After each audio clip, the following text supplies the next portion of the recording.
As many of you probably know, last Friday, Netflix stock pretty much crashed after releasing its earnings the afternoon before, with the market spooked by Netflix weak subscriber growth numbers. I'm Seth Froyberg, the head trader of SMB Capital's options trading desk here in Manhattan. And when things like that happen, there are option strategies that can profit immensely from those situations if you're trained properly to spot them. So if you're interested in how you could have structured a high probability options trade to take advantage of Netflix's massive gap down, then stick around because I think you're going to find this intriguing.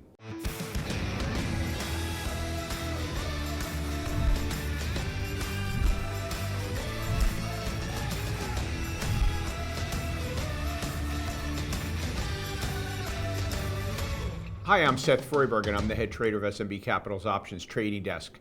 SMB Capital is a proprietary trading firm located in Midtown Manhattan, and we provide capital for options and equity traders from all over the world, trading both remotely and in our offices here in New York City. Now, I'd like to suggest that you click on our subscribe button right now so that you don't miss any of our free trading videos that we produce for traders and investors all over the world. They're really valuable. Okay, so like the rest of the market, suddenly the high growth tech stocks are taking a major beating and dragging the rest of the market down with them. And on top of that, Netflix really got whacked because the market was shocked by comments accompanying their earnings report about the growing competition facing all streaming services, resulting in a weak subscriber growth number. Suffice it to say that after selling Netflix for weeks prior to the earnings release, the stock experienced an absolute crash upon the release of earnings, gapping down the next morning more than 100 points. And so when a huge move like that happens, it gives rise to the opportunity for a particular option strategy to be implemented that has some really intriguing features because of how many ways it can win.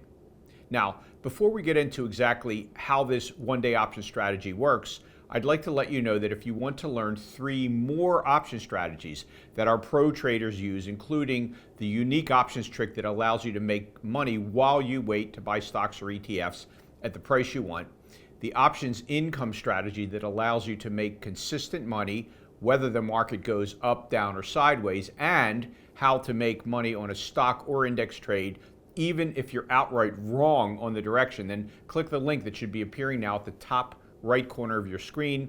That will open the free workshop registration page in a new window, so don't worry, you won't lose this video. Or you can register directly for free at optionsclass.com.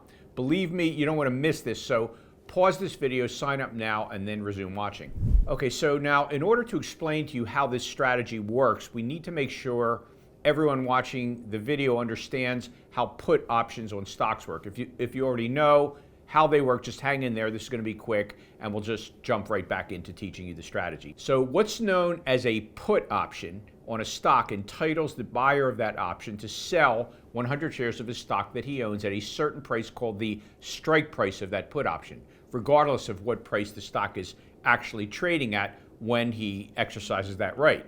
The buyer of the put option pays what's called a premium to the seller of the option because the seller of the option is taking the risk that the stock will go way below the strike price of that put option, in which case the buyer can exercise his option and force the put seller to buy his shares at the put option strike price, which can be much higher than where the market's actually trading for that stock, causing the seller's accounts to get marked down. So even if the market goes way below the strike price of the put option, the buyer of that put has the right to sell 100 shares of that stock at the strike price of that put. So he'll get way above the market price for those shares by virtue of owning that put.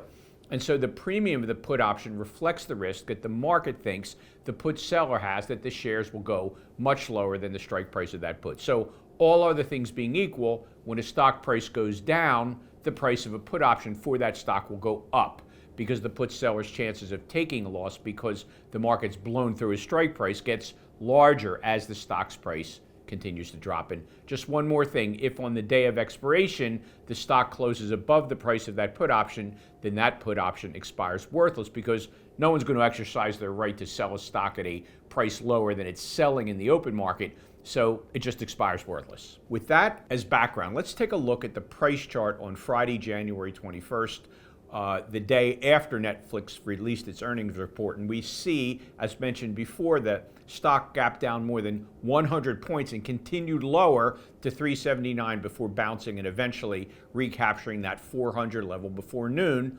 testing 396 a few times in that process, as you can see. So around noon, let's suppose that you decided to buy 10 of those 400 puts expiring that same day and then simultaneously sold 20 of the 395 puts and bought 10 of the 380 puts. If you did that simultaneously, which you can with any broker that allows options trading in what's known as a complex order ticket, you would be entering into what options traders refer to as a one-day broken wing butterfly trade. Now, we'll understand in a minute why he placed the broken wing butterfly in this position, but before we focus on that, let's take a look at the cash flow implications of his having entered into this trade. Okay, so first of all, let's take note of the fact that he sold 20 of the 395 puts for a price of 276, but remember, each options contract represents the right to buy 100 shares of stock, so you multiply that by 100, and he sold 20 of them, so the total cash received for selling those 20 puts is $5,520. Simultaneously, we bought 10 of the 400 puts, costing us $45.70, as you can see from the calculation. We also bought 10 of the 380 puts for $430.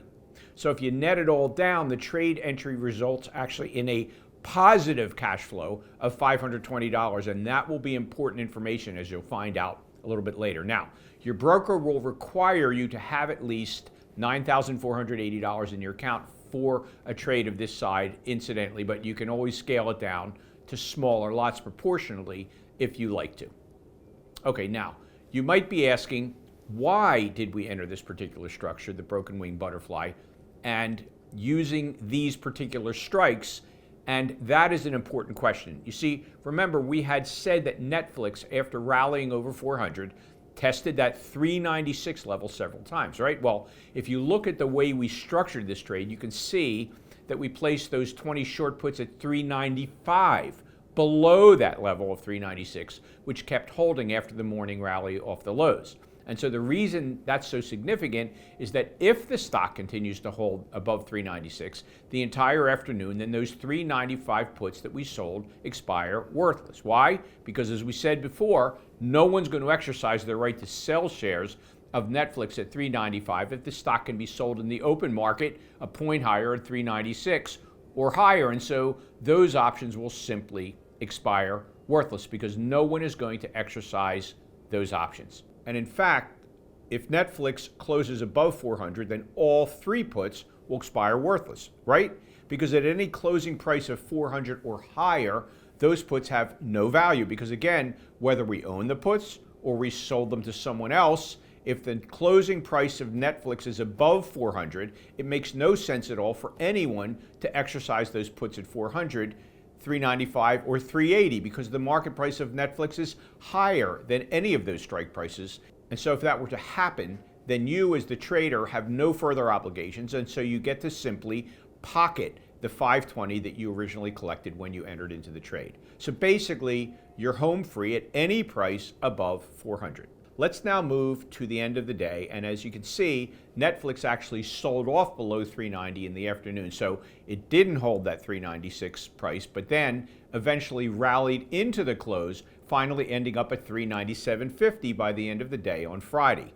Now, you're probably asking, how did this affect our options position? And so let's take a look at the final settlement value of each of our options. Okay, so first off, let's look at the true value of those 400 puts. Let's say that someone owned 1,000 shares of Netflix. Well, those are worth $397.5 at the close, as you can see from the calculation, since the stock closed at $397.50. However, if a trader owns 10 of those 400 puts, then he could exercise those puts and sell his shares to the person who sold him the put for $400,000, as you can see. So if you think about it, the value of those puts to the put owner is actually the difference between what he can get by virtue of owning the put versus the value that they're worth in the open market. And as you can see, that means that those puts are worth $2,500.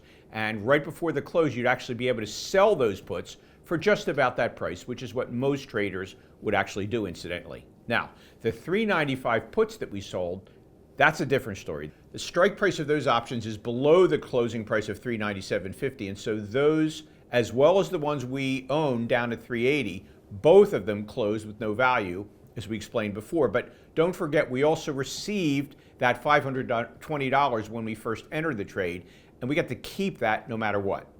So the final profit on the trade is $3,020, a return of over 31% in about 4 hours, which ain't bad. And so what I'd like you to take away from today's video is that there's a way to structure an options trade after a big event like the Netflix earnings report, in which you can observe the levels that the stock is trading at that day and then set up a trade around those levels. In the case of this broken wing butterfly, we strategically located our options so that if the stock closed above 400, we'd have a guaranteed profit of $520 because all of the options would have expired worthless.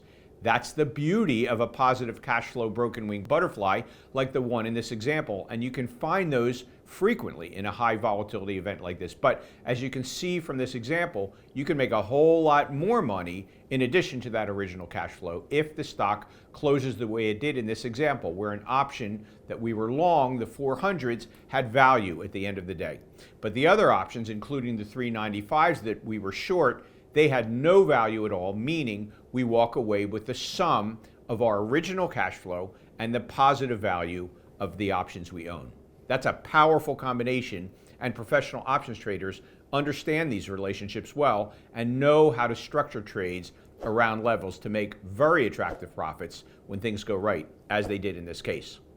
Now, just to remind you, if you're serious about your trading, you need to check out the free intensive workshop that we're currently running, where you'll learn 3 real-world option strategies that our professional options traders use all the time. Just click the link that should be appearing now at the top right corner of your screen, or just head on over to optionsclass.com to register for this free workshop directly. It really is a rare opportunity for retail traders and investors to learn directly from Wall Street traders, but that's exactly what you'll be getting through this free online workshop. So click the link to sign up now before you miss it.